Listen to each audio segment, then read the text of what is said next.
آج سے انشاءاللہ سورہ قاف کا آغاز ہوگا۔ یہ سورہ مکی صورتوں میں سے ہے اور اس میں تقریباً 45 آیات ہیں، اور آپ کو معلوم ہے کہ مکی آیات، مکی سورہ ان آیات یا سورتوں کو کہا جاتا ہے جو ہجرت نبوی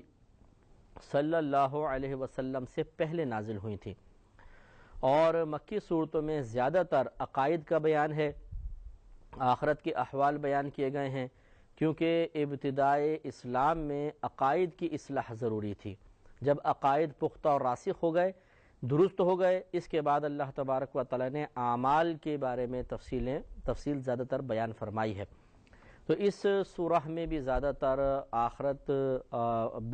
بعثت، اٹھائے جانے کے بارے میں، سور پھونکے جانے کے بارے میں، میدان محشر کے احوال، اسی طرح عقیدوں کا مختلف انداز سے بیان کیا جائے گا۔ بسم اللہ الرحمن الرحیم۔ قاف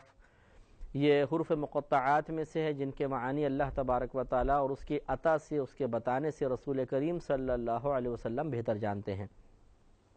والقرآن المجید، عزت والے قرآن کی قسم،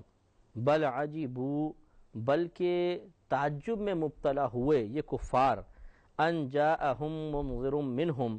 کہ آیا ہے ان کے پاس انہی میں سے ایک ڈر سنانے والا۔ یعنی کفار قریش حیران ہیں کہ اگر اللہ تبارک و تعالی کو کسی کو بھیجنا تھا تو آسمان سے کچھ نازل فرماتا، یا ان کو گمان تھا وہ باہر سے آ کے ہمیں تبلیغ کرتا۔ ہمارے درمیان سے ایک آدمی جو 40 سال تک ہمارے درمیان رہا اور اسے اللہ تعالیٰ نے اعلان نبوت کا حکم فرمایا، اس چیز نے انہیں تعجب میں مبتلا کر دیا۔ یہ ہوتا ہے بعض اوقات کہ یہ ایک دم آدمی یقین نہیں کر پاتا کہ اپنے درمیان رہنے والا اگر ایک شخص ہے جو 10 سال، 20، 30، 40 سال تک آپ کے ساتھ رہا ہو،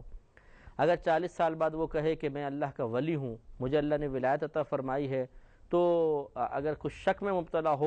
تو ہو سکتا ہے۔ لیکن جو کامل الایمان ہوتے ہیں وہ پھر شک میں مبتلا نہیں ہوتے، جیسے کہ صحابہ کرام جو فوراً ایمان لائے، اللہ کے کرم سے وہ اسی طریقے سے تھے کہ انہوں نے نبی کریم کے اعلان نبوت کے بعد، دعوی نبوت کے بعد کسی قسم کا شک نہیں کیا، بلکہ نبی کریم کی 40 سالہ زندگی ان کے پیش نظر تھی، انہوں نے فوراً ایمان لانے کی سعادت حاصل کی۔ یہ عام لوگوں کا ذکر ہے کہ فطری لحاظ سے جب کوئی اپنے درمیان رہنے والا کسی چیز کا دعویٰ کرتا ہے تو تھوڑی دیر کے لیے انسان ضرور شک میں مبتلا ہوتا ہے،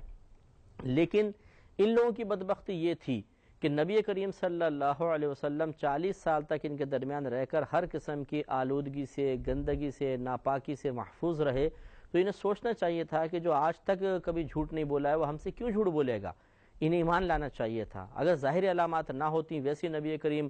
دعویٰ فرماتے تو ہو سکتا ہے شک پڑ جاتا کہ بھئی یہ تو ایسے عام سے آدمی تھے، اب کیسے اعلان نبوت فرما رہے ہیں۔ حالانکہ نبی کریم صلی اللہ علیہ وسلم نے 40 سال تک ایک عام آدمی نہیں بلکہ اخص الخواص کی طرح زندگی گزاری، اور تو ان کو یقین کرنا چاہیے تھا۔ فقال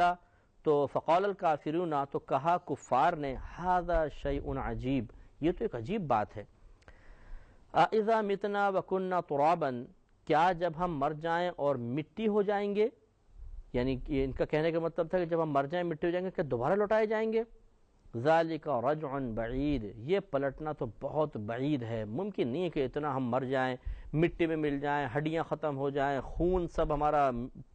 مٹی میں جذب ہو جائے، ہمارے جسم کے حصے کروڑ لاکھوں کیڑے مکوڑوں کے پیٹوں میں چلے جائیں اور یہ کیڑے مکوڑے پوری زمین میں منتشر ہو جائیں۔ جیسے آپ نے مرے ہوئے جانوروں کو دیکھا ہوگا کہ چونٹیاں وغیرہ چمٹ جاتے ہیں، پورے بدن پہ اس کے چھا جاتے ہیں اور آہستہ آہستہ گوشت سب کھا کے ختم ہو جاتا ہے۔ یہ کفاری سوچتے تھے کہ جب ہم مر جائیں گے ہمیں بھی اٹھا کے قبر میں پھینک دیا جائے گا تو اندر کیڑے مکوڑے ہوں گے، وہ جب سارا کھا جائیں گے، خون نکلے گا بدن سے، سب کچھ وہ زمین میں جذب ہو گیا، گوشت وغیرہ ہمارے سینکڑوں کیڑے کھا گئے، جو ہڈیاں وغیرہ بچیں گی عرصہ گزر جانے کے بعد وہ آہستہ آہستہ گل سڑ کر مٹی میں مل جائیں گی، تو یہ کیسے ہو سکتا ہے کہ ہمیں دوبارہ اٹھایا جائے؟ تو یہی بس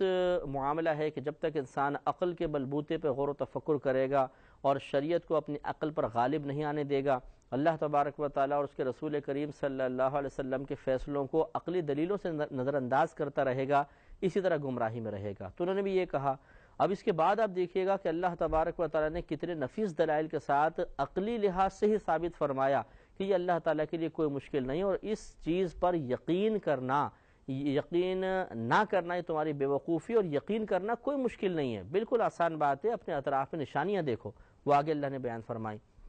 قد علمنا ما تنقص الارض منہم، اللہ تعالیٰ ارشاد فرماتا ہے کہ بے شک ہم جانتے ہیں جو کچھ زمین ان میں سے گھٹاتی ہے، یعنی اللہ تعالیٰ نے فرمایا ہم جانتے ہیں کہ جب یہ زمین میں ڈالے جاتے ہیں کفار تو جو زمین گھٹا دیتی ہے، گوشت ختم ہوتا ہے، خون ختم ہوتا ہے، ہڈیاں ختم ہو جاتی ہیں، ہم جانتے ہیں، اس کے باوجود ہمارا دعویٰ یہ ہے کہ ہم اٹھائیں گے۔ وَعِندَنَا كِتَابٌ حَفِيظٌ، اور ہمارے پاس ایک یاد رکھنے والی کتاب ہے، یعنی لوح محفوظ ہے، اور اس میں یہ فیصلہ اللہ نے لکھوا دیا ہے کہ ضرور یہ کفار بروز قیامت اٹھائے جائیں گے، اور اٹھایا جانا یقینی سی بات ہے کہ اعضاء کے مل جانے کی بنا پر ہوگا، اس لیے یہ اٹھایا جانا حق ہے۔ بل کذبوا بالحق،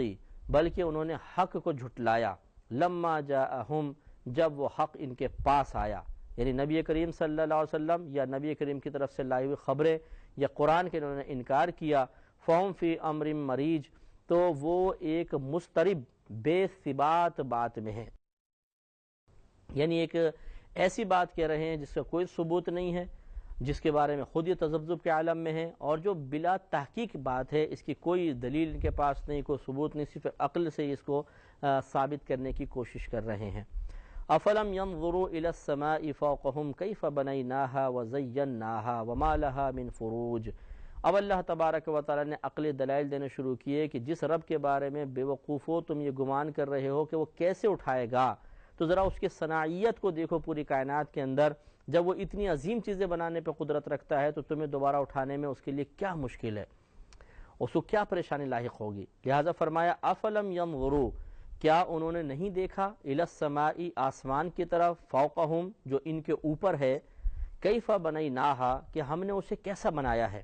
وزیناہا، اور کس طرح اس کو سنوارا ہے، یعنی آسمان کو دیکھیں بغیر ستون کے کھڑا ہوا ہے، اور اس میں ہزاروں ستارے اللہ تبارک و تعالی نے مزین فرمائے، اس کو اس ستاروں سے آسمان کو زینت دی، آسمان کو مزین کیا، زمین سے سینکڑوں گنا بڑے سیارے پوری کائنات میں گردش کر رہے ہیں، تو کیا یہ آسمان کی طرف غور و تفکر نہیں کرتے ہیں؟ وما لها من فروج، اور اس میں کہیں سوراخ نہیں ہے،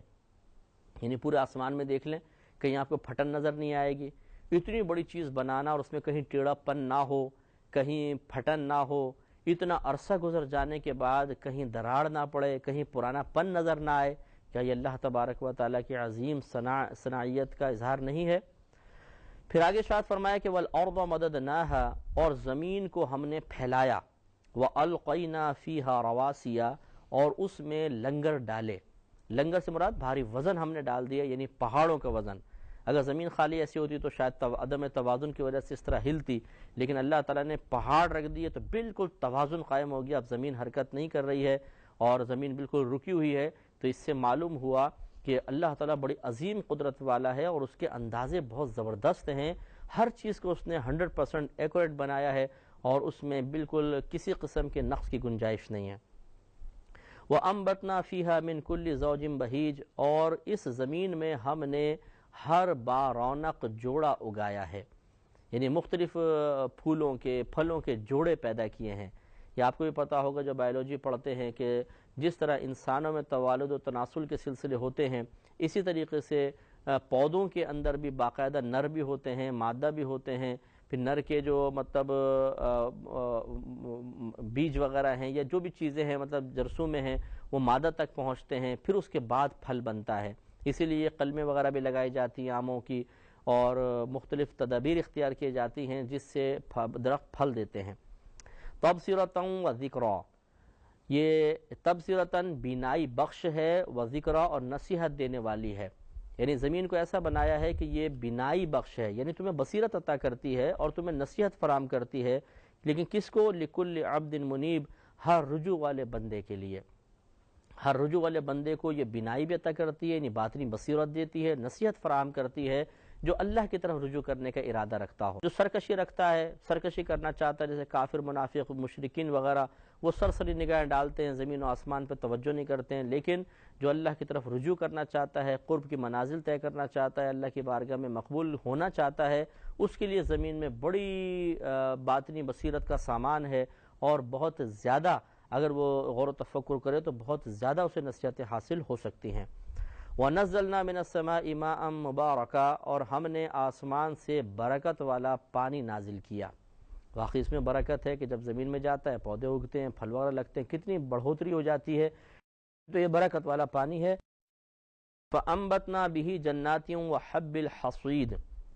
تو اگایا ہم نے اس پانی کے ذریعے باغات کو اور اس اناج کو جو کاٹا جاتا ہے۔ وَالنَّخْلَ بَاسِقَاتٍ لَهَا طَلْعٌ نَضِيدٌ، اور کھجور کے لمبے درخت جن کا پکا گچھا ہے، پھلوں کا پکا ہوا گچھا ہے۔ یہ جو مطلب کھجور کے اس سے پہلے یعنی جب کھجوریں بنتی اس سے پہلے جو پھول ایک لگتا ہے لمبا سا، اس میں کافی سارے پھول ہوتے ہیں، اسے گابھا بھی کہتے ہیں، وہ مراد ہے کہ ہم نے دیکھو درخت بڑے بڑے کھجور کے اگائے اور اس میں گابھا پیدا فرمایا۔ رزقا للعباد، بندوں کے لیے روزی۔ وَأَحْيَيْنَا بِهِ بَلْدَةً مَيْتًا، اور زندہ کیا ہم نے اس پانی کے ذریعے مردہ شہر کو، مردہ شہروں کو پیدا کیا۔ جب یہ سارے دلائل دے دیے، اس پہ غور و تفکر کر لیا آپ نے، کذالک الخروج، اسی طرح قبروں سے تمہارا نکلنا ہوگا۔ کتنی پیاری بات، زبردست قسم کی دلیل کہ جب ان تمام چیزوں پہ تم غور و تفکر کر لوگے تو تمہاری عقل اس بات کو تسلیم کرنے پہ مجبور ہو جائے گی کہ ان تمام چیزوں کو بنانے والا اور پھر ان کی حفاظت فرمانے والا اور نظام کو چلانے والا بہت ہی عظیم تصرف کا مالک ہے، تو پھر آپ کو فوراً یقین آ جانا چاہیے کہ اسی طرح پھر اللہ تعالیٰ مردوں کو زندہ بھی کر دے گا۔ كذبت قبلهم قوم نوح واصحاب الرس وثمود وعاد وفرعون واخوان لوط واصحاب الایکۃ وقوم تبع، اسی طرح کہ اللہ تعالیٰ فرماتا ہے کہ جھٹلایا ان کفار سے پہلے نوح کی قوم نے، اصحاب رس نے، یہ کنواں تھا اس کے قریب جو قوم تھی بت پرست تھی، ان پر بھی اللہ کا عذاب نازل ہوا، اور قوم ثمود نے، قوم عاد نے، فرعون نے، لوط کے ہم قوموں نے، اصحاب الایکہ،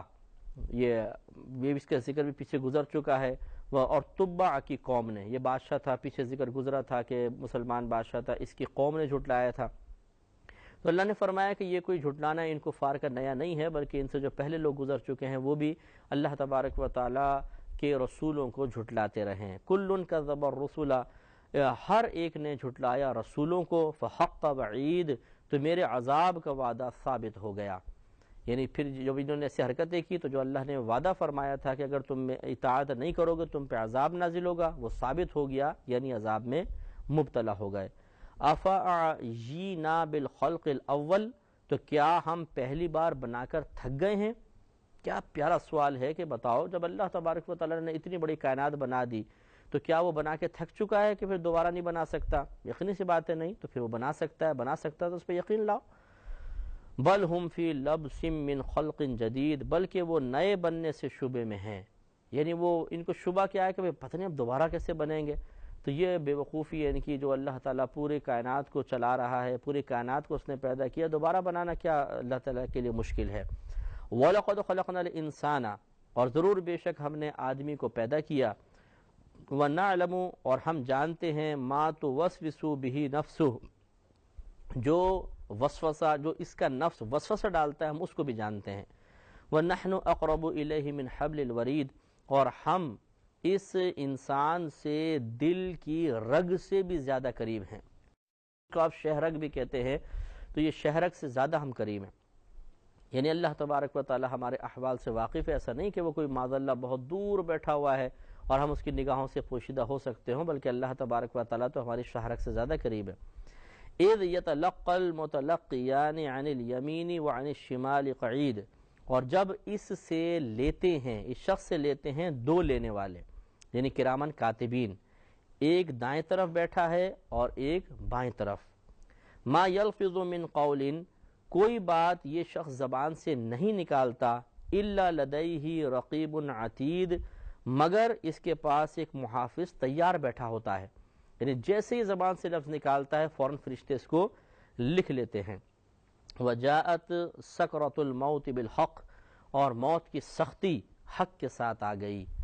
موت کی سختی حق کے ساتھ آ گئی، نہیں احوال کا بیان گویا کہ ہے کہ ایک وقت آئے گا کہ موت اس کے اوپر طاری ہو جائے گی اور حق کے ساتھ آئے گی، یعنی اس کو باقاعدہ دیکھ رہا ہوگا، اس کو محسوس کر رہا ہوگا اور پھر مجال انکار نہیں ہوگا۔ ذالک ما کنت منہ تحید، اس کو فارسی گویا کہ کہا جائے گا کہ یہ ہے جس سے تو بھاگتا تھا۔ وَنُفِخَ فِي الصُّورِ، اور پھونکا جائے گا سور میں، ذالک یوم الوعید، یہ ہے وعدہ عذاب کا دن، اسی کے لیے تم سے وعدہ کیا گیا تھا، اسی کے بارے میں نشاندہی کی گئی تھی لیکن تم نے نہیں سمجھا، آج یہ عذاب کا دن آ گیا، یعنی قیامت کا دن آ گیا۔ وجاءت کل نفس معها سائق وشہید، اور آئے گی ہر جان اس حال میں کہ اس کے ساتھ ایک ہانکنے والا ہوگا اور ایک شہید یعنی گواہ ہوگا۔ یہ کفار کا ہے کہ ان کو ہانکا جائے گا، جیسے جانوروں کو ہانکتے ہیں اس طرح فرشتے، یہ بہت سارے اقوال ہیں کہ ہانکنے والا کون ہوگا، گواہ کون ہوگا، اور صحیح قول یہ ہے کہ فرشتے ہی ہوں گے جو ان کو ہانک کے لے جا رہے ہوں گے، اور ان کے گواہ فرشتے ہوں گے جو انسان کے ساتھ پیدا کیے جاتے ہیں یا کرامن کاتبین ہوتے ہیں، یا بطور گواہ بھی ساتھ ساتھ آ رہے ہوں گے۔ لقد كنت في غفلة من هذا، ضرور بے شک تو اس سے غفلت میں تھا، اس دن سے تو غفلت میں تھا۔ فکشفنا عنك غطاءك، تو ہم نے کھول دیا تجھ سے تیرا پردہ، یعنی آج تیری نگاہوں کے سامنے سے پردہ ہٹا دیا، سب کچھ تو اپنی آنکھوں سے دیکھ رہا ہے، اس سے پہلے تو غفلت میں تھا۔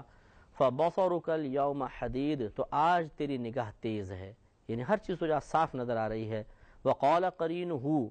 اور کہے گا اس کا ہم نشین فرشتہ، جیسے کہ آپ کو معلوم ہے کہ نبی کریم صلی اللہ علیہ وسلم نے فرمایا کہ جب بھی کوئی بچہ پیدا ہوتا ہے تو اللہ تبارک و تعالی اس کے ساتھ ایک فرشتے کو اور ایک شیطان کو پیدا کر دیتا ہے۔ جب تک وہ انسان زندہ رہے گا یہ فرشتہ اس کو نیکی کی دعوت دے گا اور شیطان اس کو بہکائے گا۔ اس فرشتے کو بھی قرین کہتے ہیں اور شیطان کو بھی قرین کہتے ہیں، دونوں کا تذکرہ یہاں پر ہے۔ وقال قرینہ، اور کہے گا اس کا ہم نشین فرشتہ، ھذا ما لدی عتید، یہ ہے جو میرے پاس حاضر ہے، یعنی وہ نام اعمال پیش کر دے گا، کبھی یہ ہے۔ القیا فی جہنم، تو اللہ تبارک و تعالی حکم فرمائے گا ان کرامن کاتبین کو کہ تم دونوں اس کافر کو ڈال دو جہنم میں، ڈال دو جہنم میں، کل کفار عنید، ہر بڑے ناشکر ہٹ دھرم کو، کہ جو کہنا نہیں مانتا تھا، نافرمانی کرتا تھا، ان تمام ناشکروں کو جہنم میں ڈال دو۔ اس سے مراد کفار، منافقین، مشرکین ہے۔ ناعن للخیر معتد مریب، جو بھلائی سے بہت روکنے والا، حد سے بڑھنے والا، شک کرنے والا ہے۔ تو گویا کہ یہ کفار کی صفت ہے کہ کافر جو ہیں وہ نیکی کے کام سے روکتے ہیں، حد سے بڑھنے والے ہوتے ہیں، یعنی گناہوں میں اور اللہ تبارک و تعالی کی نافرمانی میں، اور شک کرنے والے ہوتے ہیں، یعنی جو کچھ اللہ تبارک و تعالی نے اپنے حبیب کریم صلی اللہ علیہ وسلم کے ذریعے اس امت تک پہنچایا، اس میں شک کرنے والے ہوتے ہیں۔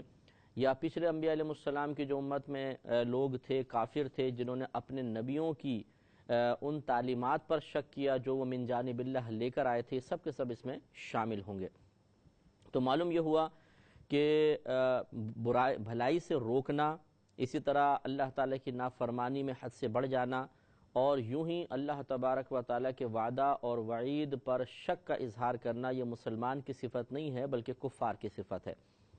لیکن بدقسمتی ایسی ہے کہ ہمارے بعض مسلمان بھائی بھی ان تمام امور میں مشغول ہوتے ہیں، یہ بری صفات ان کی بھی ذات کا حصہ ہوتی ہے۔ چنانچہ بہت سے لوگ آپ کو معاشرے میں ایسے نظر آئیں گے جو مسلمان ہیں لیکن اپنی اولاد کو، اپنے دوست احباب کو، اپنے قریبی رشتہ داروں کو، اسی طرح بہت سے معذرت کے ساتھ ٹیچرز ایسے نظر آتے ہیں جو اپنے شاگردوں کو، بہت سے افسر اپنے ماتحتوں کو نیکی کے کام سے روکنے کا حکم دیتے ہیں، باقاعدہ ترغیب دیتے ہیں، انہیں فورس کرتے ہیں اور انہیں کہتے ہیں کہ یہ دور انجوائمنٹ کا دور ہے، تم عیش کرو، مزے لوٹو، کیا یہ دین کی طرف مائل ہو گئے ہو، کیا ملا بن گئے ہو، نمازیں پڑھنا کوئی ضروری کوئی ہے، پڑھنا تو آخری عمر میں پڑھ لینا، حج کر لینا، عمرہ کر لینا، سارے گناہ معاف ہو جائیں گے، پھر اللہ تعالیٰ کی عبادت کرتے رہنا،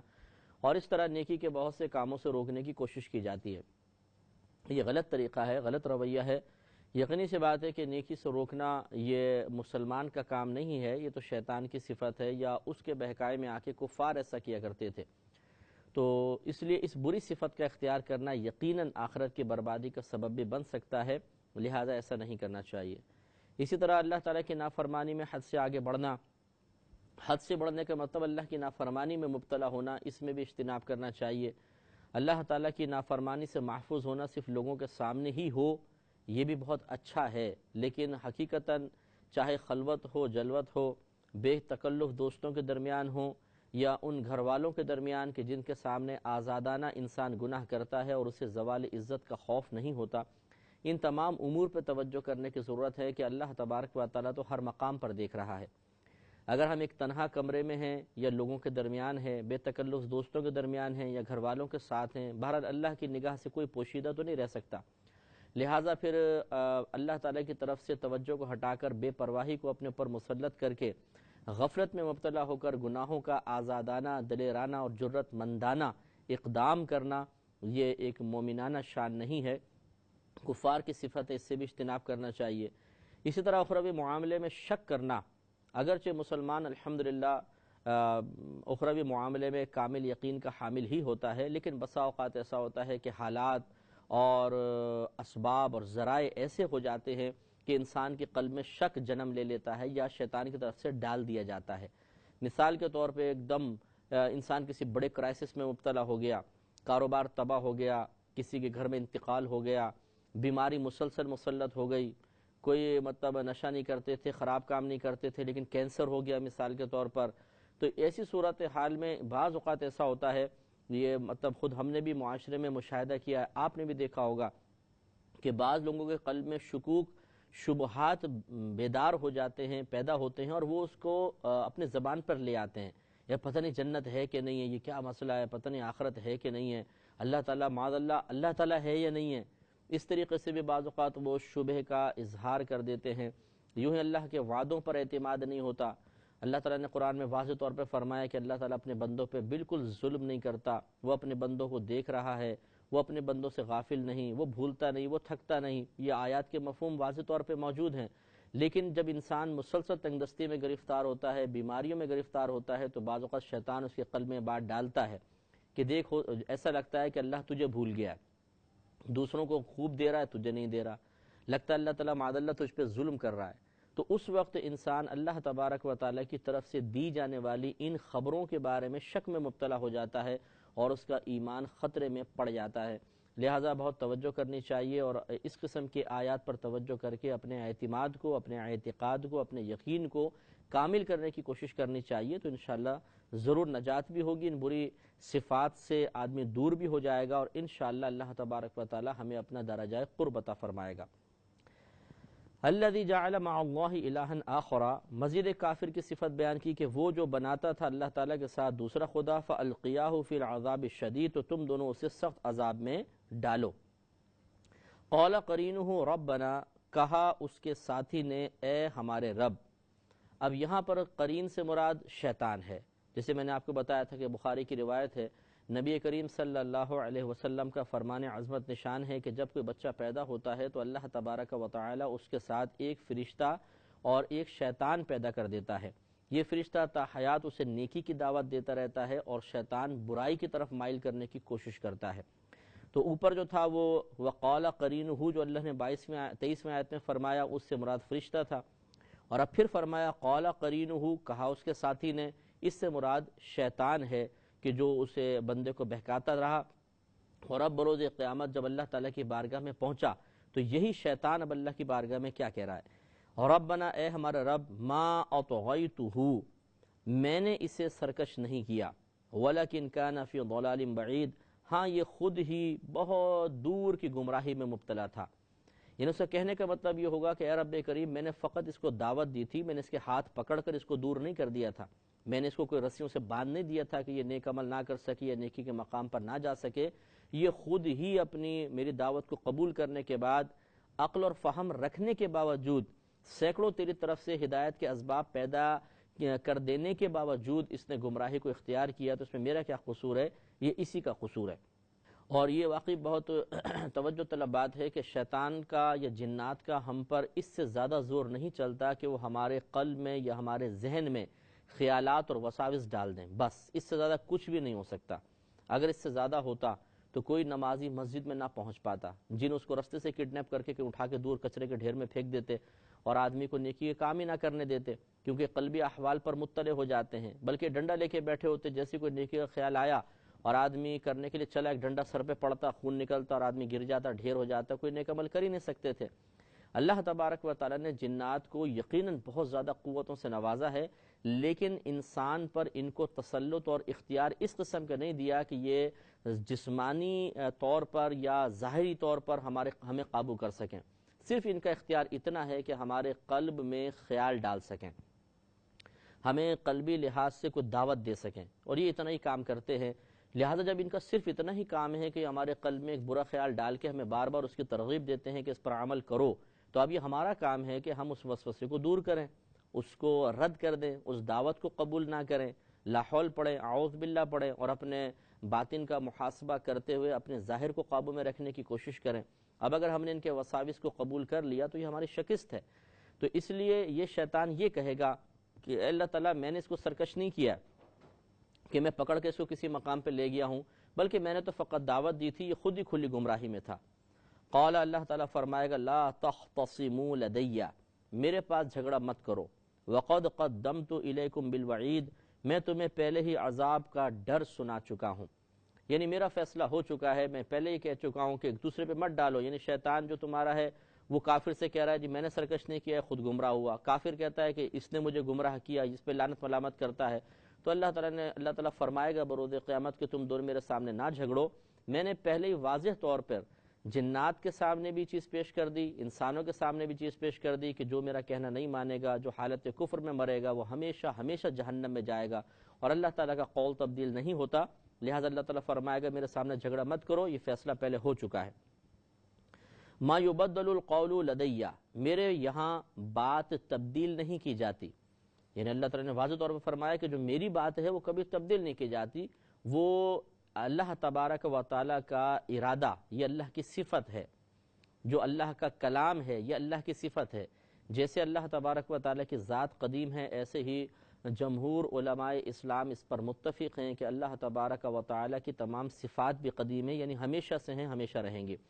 لہٰذا یہ تو ارادہ ازلی تھا، اللہ تعالیٰ نے فرما دیا تھا، ارادہ کر لیا تھا. اور اس طرح جو کلام ہے اللہ تعالیٰ کا یہ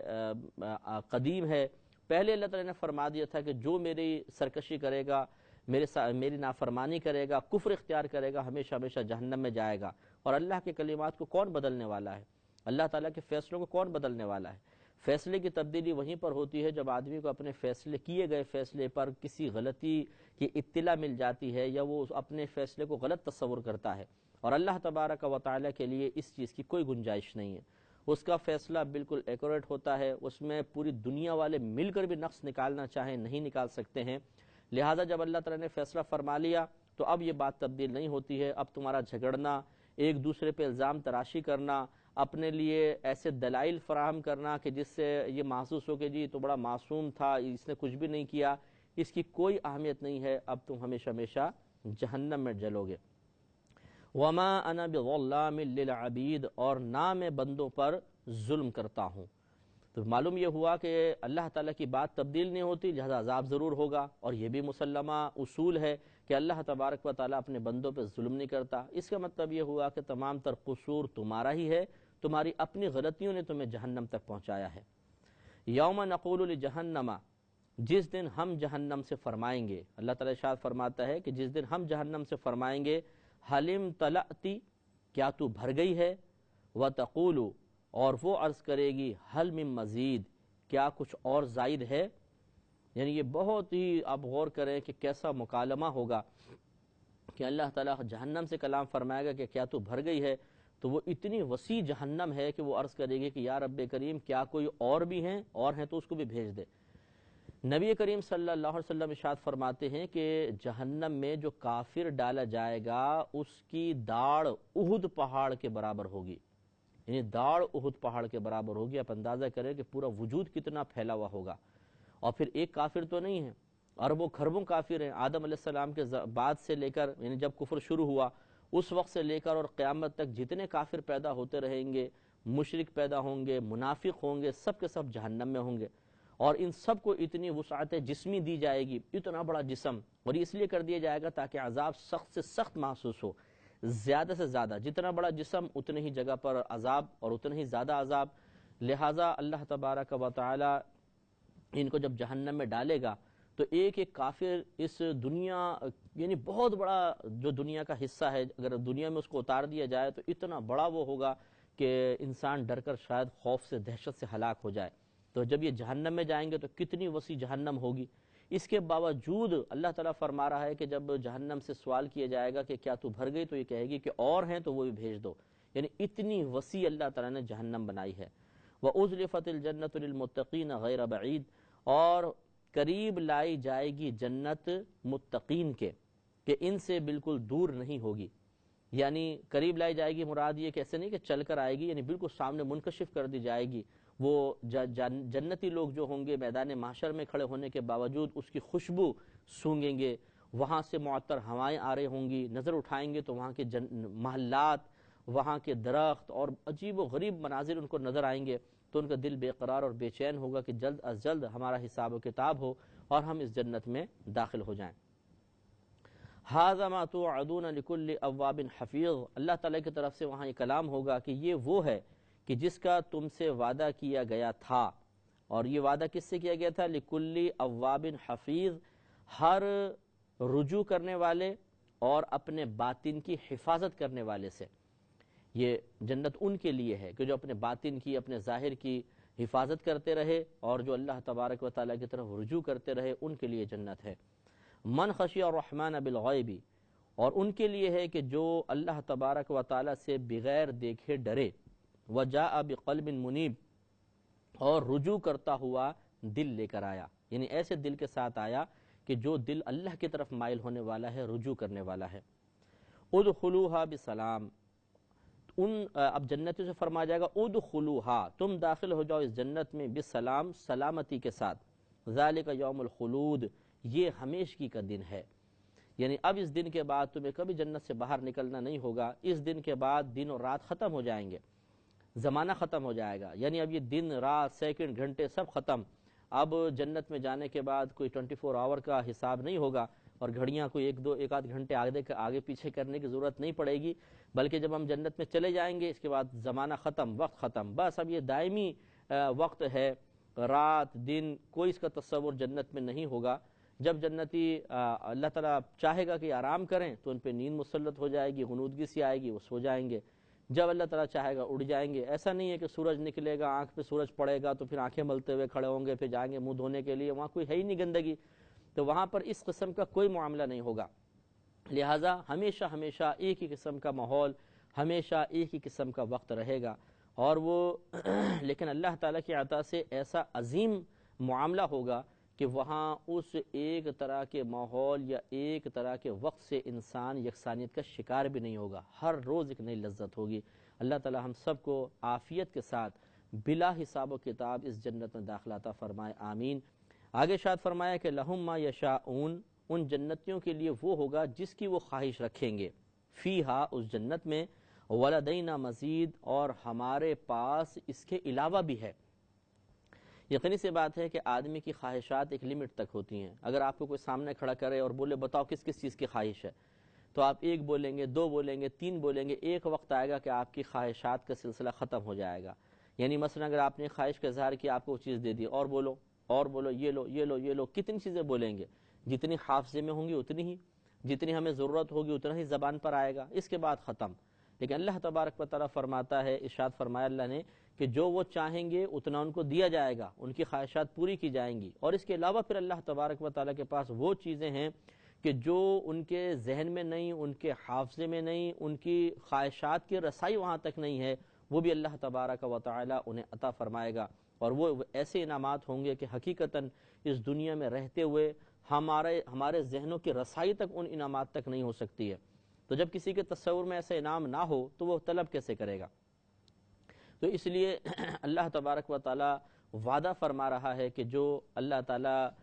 کی فرما برداری کرے گا، مذہب اسلام سے وابستہ رہے گا، مسلمان ہوگا، اللہ کی فرما برداری کرے گا اور تمام جو شرعی تقاضے ہیں انہیں پورا کرتا رہے گا، تو یہ تمام انعامات کا مستحق ہو جائے گا. یہ انعامات کا تذکرہ کرنے کے بعد اللہ تبارک و تعالیٰ نے پھر کفار قریش کی تنبیہ کے لیے کلام فرمایا. ارشاد ہوتا ہے وَكَمْ أَهْلَكْنَا قَبْلَهُمْ مِنْ قَرْنٍ، اور ان سے پہلے کتنی ہی قومیں ایسی ہیں کہ ہم نے انہیں ہلاک کر دیا. ہم اشد منہم بطشن، وہ گرفت کے اعتبار سے ان سے زیادہ سخت تھیں. یعنی بڑے جنگجو قومیں تھیں اور شدت کے ساتھ اپنے دشمنوں پہ گرفت کیا کرتی تھیں، لیکن ہم نے ان کو ہلاک کر دیا۔ فَنَقَّبُوا فِي الْبِلَادِ، تو وہ شہروں میں انہوں نے کوششیں کی تھیں، جستجویں کی تھیں شہر فتح کرنے میں، شہر بنانے میں، لیکن ایک وقت آیا کہ اللہ تعالیٰ کا عذاب ان پر نازل ہوا ان کی نافرمانی کی وجہ سے، اور وہ سب کے سب ختم ہو گئے۔ حل من محیص، اللہ تعالیٰ سوال فرماتا ہے کہیں بھاگنے کی جگہ؟ یعنی کفار کو سوچ دی جا رہی ہے، ایک زاویہ فکر دیا جا رہا ہے کہ ذرا تفکر کرو کہ جو تم سے بڑی بڑی قومیں تھیں، جنہوں نے تم سے زیادہ اپنا حکومت کا دائرہ وسیع کیا تھا، جب اللہ تبارک و تعالیٰ ان کی گرفت پر آیا تو سب کو ہلاک و برباد کر دیا، تو پھر بتاؤ تمہارے لیے کوئی بھاگنے کی جگہ ہو سکتی ہے؟ جب وہ قومیں پھنس گئیں تو تم جیسے کمزور لوگ تو بدرجہ اولیٰ پھنس جائیں گے۔ تو واقعی آدمی کو غور و تفکر کرنا چاہیے کہ اللہ تبارک و تعالیٰ کی گرفت سے بچنا ممکن ہی نہیں ہے، اور وہی رب اس پوری کائنات کو پیدا کرنے والا ہے، اسے کنٹرول کرنے والا ہے، اس کے نظام کو چلانے والا ہے۔ اتنی عظیم ذات سے رجوع کرنا، اس کی طرف متوجہ رہنا، اس کے قرب کو حاصل کرنے کے لیے کوشش کرنا، یہی سعادت مندی کی بات ہے۔ اللہ تعالیٰ کی بارگاہ سے راہ فرار اختیار کر کے نفسانی خواہشات کی تکمیل کرتے ہوئے وقتی طور پہ گناہوں کی لذت حاصل کر کے اپنے ایمان کو خطرے میں ڈالنا، یہ مطلب بالکل نادانی کی بات ہے، اور خصوصاً اس سے بڑھ کر نادانی یہ ہے کہ انسان ان تمام ہدایت کے اسباب کو دیکھنے کے باوجود اسلام سے دور رہے، اللہ تعالیٰ کی وحدانیت کا اقرار نہ کرے، ہمارے نبی کریم صلی اللہ علیہ وسلم کو اللہ کا رسول تسلیم نہ کرے، یہ اس سے زیادہ برا ہے۔ ان فی ذلک لذکری لمن کان لہ قلب او القى السمع وهو شہید، بے شک اس میں نصیحت ہے اس کے لیے جو دل رکھتا ہو، یا او القى السمع، یا کان لگائے، وهو شہید، اس حال میں کہ وہ متوجہ بھی ہو۔ گویا کہ اللہ تعالیٰ نے بیان فرمایا کہ یہ جتنی پچھلی قوموں پہ عذابات نازل ہوئے اور ان کے جو باتیں بیان کی جا رہی ہیں، یا ان کے جو عذابات کے بعد ان کے شہروں کے کھنڈر موجود ہیں، نشانات ہیں جو ان پر نازل شدہ عذاب کو ظاہر کر رہے ہیں، اس میں اس شخص کے لیے نصیحت ہے جو دل رکھتا ہے۔ دل رکھتا ہے سے مراد ایسا قلب رکھتا ہے کہ جو ہدایت قبول کرنے کا متمنی ہو، ورنہ دل تو کفار کے پاس بھی تھا، لیکن وہ حقیقتاً اس کو دل نہیں کہنا چاہیے، وہ پتھر تھا کہ جس پر کسی بات کا اثر نہیں ہوتا تھا۔ قلب کو قلب کہتے ہی اس لیے کہ اس کی حالت تبدیل ہوتی ہے، قلبن مانے تبدیل ہونا، تو قلب کو قلب اسی لیے کہتے ہیں کہ یہ بدلتا رہتا ہے، اس پہ نئی نئی کیفیات نازل ہوتی ہیں، وارد ہوتی ہیں، لیکن وہ ان کفار کی قلبی کیفیات بدلتی نہیں تھی۔ وہ سرکشی پر پہلے بھی مائل تھے، نبی کریم صلی اللہ علیہ وسلم کی تبلیغ کے بعد بھی وہ اسی سرکشی پہ قائم رہے، تو حقیقتاً پھر ان کا قلب نہیں تھا بلکہ وہ پتھر کی مثل ہو گیا تھا۔ تو اللہ تعالیٰ نے فرمایا کہ اس میں نصیحت اس شخص کے لیے جو قلب سلیم رکھتا ہو، نصیحت قبول کرنے والا دل، یا کان لگائے توجہ سے سنے ایک بات کو، تو پھر ہوگا۔ یہ کفار سنتے ہی نہیں تھے توجہ سے، اس لیے اس قسم کے واقعات کا بیان ان کے قلب پہ اثر بھی نہیں کرتا تھا۔ وَلَقَدْ خَلَقْنَا السَّمَاوَاتِ وَالْأَرْضَ وَمَا بَيْنَهُمَا فِي سِتَّةِ أَيَّامٍ، اور ضرور بے شک ہم نے پیدا کیا آسمانوں اور زمین کو اور جو کچھ ان دونوں کے درمیان ہے 6 دن میں۔ تو یہ نص صریح سے ثابت ہے کہ زمین و آسمان 6 دن میں بنے، لیکن اس کا مطلب یہ نہیں ہے کہ اللہ تبارک و تعالیٰ 6 دن سے کم میں بنانے پر قدرت نہیں رکھتا تھا۔ یہ اس کی اپنی مرضی ہے، اس کی اپنی مشیت ہے، وہ ایک چیز کو چند سیکنڈ کے اندر بنا لے، چاہے تو اپنے ارادہ ازلی کے تحت اپنی مرضی سے وہ اسی چیز کو ارادہ کر لے کہ میں 1 مہینے میں بناؤں گا تو 1 مہینے میں بنے گی۔ تو یہ ایسا نہیں ہے کہ زمین و آسمان بہت بڑے تھے، اللہ تعالیٰ فوراً پیدا نہیں کر سکتا تھا تو 6 دن میں بنایا۔ اگر آپ بالفرض معاذ اللہ ثم معاذ اللہ یہ تصور بھی کر لے کوئی نادان قسم کا انسان کہ جی نہیں بہت بڑے تھے نا اس لیے 6 دن کے اندر بنے، اس سے کم میں نہیں بن سکتے تھے، تو 6 دن کے اندر بھی کیا اس کے اتنے بڑے آسمان و زمین کا بنایا جانا کمال نہیں ہے؟ یقینی سی بات ہے۔ تو اس میں اللہ تعالیٰ کی اور حکمتیں تھیں، ورنہ وہ چند سیکنڈ میں بہت دور کی بات، اسے کروڑوں حصے میں اگر چاہے تو ایسی بہت ساری زمینیں اور آسمان پیدا فرما دے، یقیناً وہ اس پہ قدرت رکھتا ہے۔ تو حکمت کے ساتھ کوئی اس میں یقینی سی بات ہے اللہ کی حکمت ہے، مشیت ہے، اس نے جس طرح چاہا بتدریج زمین اور آسمان کو بنایا تو 6 روز میں تعمیر فرمایا، یہ قائم فرمایا۔ وما مسنا من لغوب، اور تھکن ہمارے پاس بھی نہ آئی۔ یہ ان نصارہ کا رد تھا جو یہ یہودیوں کا بھی رد تھا۔ یہود کہا کرتے تھے کہ اللہ تبارک و تعالیٰ نے ہفتے کے روز زمین و آسمان کو بنانا شروع کیا، ہفتہ، پھر اس کے بعد اتوار کو چھوڑا، پیر، منگل، بدھ، جمعرات، جمعہ، اور اتوار کے روز اللہ تبارک و تعالیٰ جو یعنی جمعے ہفتے کے پیر کے دن شروع کیا اور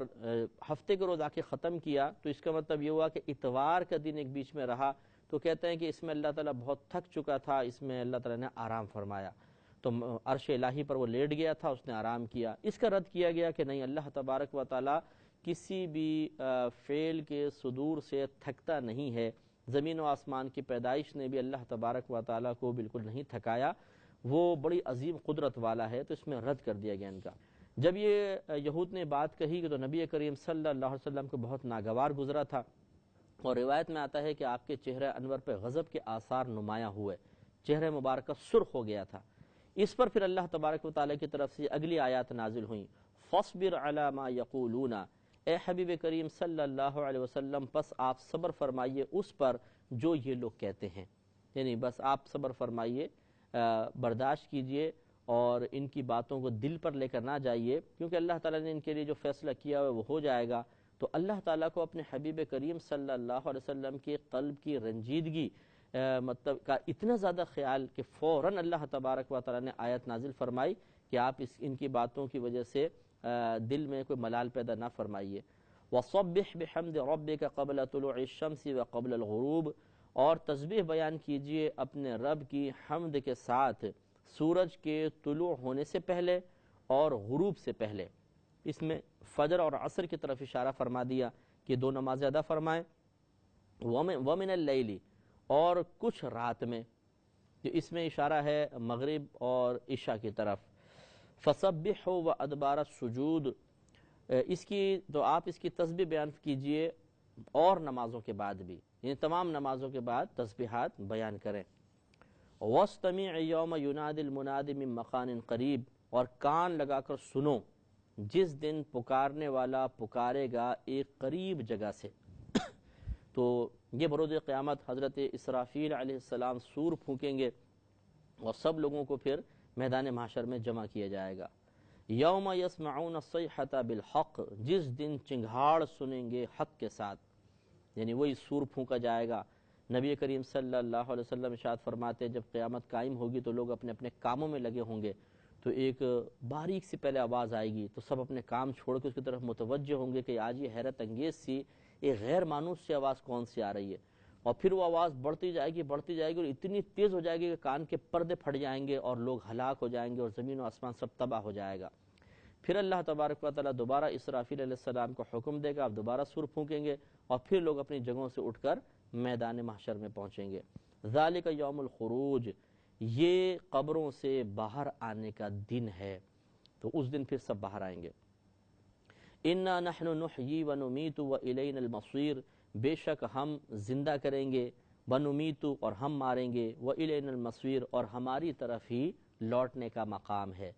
تو گویا کہ معلوم یہ ہوا کہ بظاہر دنیا کے اندر ظاہری اسباب موت کے کچھ ہو جاتے ہیں، گاڑی نے کچل دیا، کسی نے زہر دے کے مار دیا، کسی نے خودکشی کر لی، لیکن حقیقتاً موت کا وقت اللہ تبارک و تعالیٰ کی طرف سے ہوتا ہے اور موت اللہ ہی دیتا ہے۔ ہاں اگر کوئی غلط طریقہ اختیار کرتا ہے اسے اس غلط طریقے اختیار کرنے کی سزا ملے گی، کیونکہ اس سے منع کیا گیا۔ لہٰذا خودکشی کرنے والے کے بارے میں یوں شک نہیں کیا جائے گا کہ کیا اللہ تعالیٰ نے اس کے لیے اسی طرح موت نہیں لکھی تھی۔ اللہ تعالیٰ نے موت اس کے لیے لکھی تھی، لیکن اسے اپنے آپ کو ہلاک کرنے کی اجازت نہیں دی گئی تھی، منع کیا گیا تھا۔ یہ اس نے اللہ کی نافرمانی کی جس پر اس کو سزا ملے گی۔ یوم تشقق الارض عنہم سراعا، جس دن زمین ان سے پھٹے گی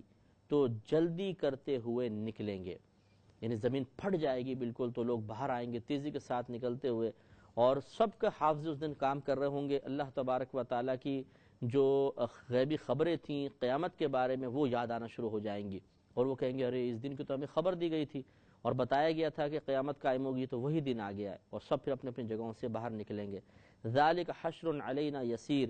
یہ جمع کرنا ہم پر آسان ہے۔ اللہ تعالیٰ فرماتا ہے یہ ہمارے لیے کوئی مشکل نہیں ہے، جمع کرنا آسان ہے۔ جو رب کریم پوری کائنات میں مخلوق کو پھیلانے پر قادر ہے، پیدا کرنے پر قادر ہے، حضرت آدم علیہ السلام کے زمانے سے لے کر قیامت تک انسان پیدا ہوتا رہے گا، جنات ہیں اور مزید جانور، چرندے، پرندے، درندے، کون پیدا کر رہا ہے؟ اللہ تعالیٰ پیدا فرما رہا ہے۔ ان کو کون مار رہا ہے؟ موت بھی اللہ تعالیٰ دے رہا ہے۔ تو جو اس تمام نظام کو چلانے پر قدرت رکھتا ہے اور ان تمام چیزوں کو پیدا کرنے پر قادر ہے، وہ انہیں جمع کرنے پر بھی قدرت رکھتا ہے، اس میں کوئی تعجب کی بات نہیں۔ تو اللہ تبارک و تعالیٰ بروز قیامت سب کو اٹھائے گا اور جمع فرمائے گا۔ نحن اعلم بما یقولون وما انت علیہم بجبار، ہم جانتے ہیں جو وہ کہہ رہے ہیں، یعنی جو کچھ کفار قریش ہمارے بارے میں، آپ کے بارے میں، قرآن کے بارے میں کہہ رہے ہیں، مسلمانوں کے بارے میں کہہ رہے ہیں، آخرت کے بارے میں، برود قیامت اٹھائے جانے کے بارے میں کہہ رہے ہیں، ہم ان تمام چیزوں کو جانتے ہیں۔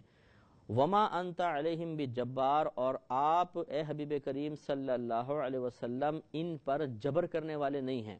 یعنی بزور ان پر اسلام کو مسلط فرمانے والے نہیں ہیں، بس آپ کا کام ہے دعوت دیجئے، اور بس پیچھے پھر یہ قبول کرتے ہیں ٹھیک، نہیں کرتے آپ کا کام پورا ہو گیا، آپ ان پہ جبر کرنے والے نہیں ہیں، پھر ان کو سزا دینا یہ ہمارا کام ہے۔